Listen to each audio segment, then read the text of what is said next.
Вика, такое надо рассказать.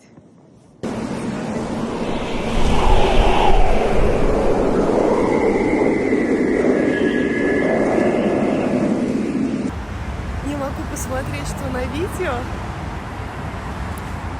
У нас тут тоже зима. Солнце прямо в глаза светит. Так что извини. Вот какая у нас зима-зимушка.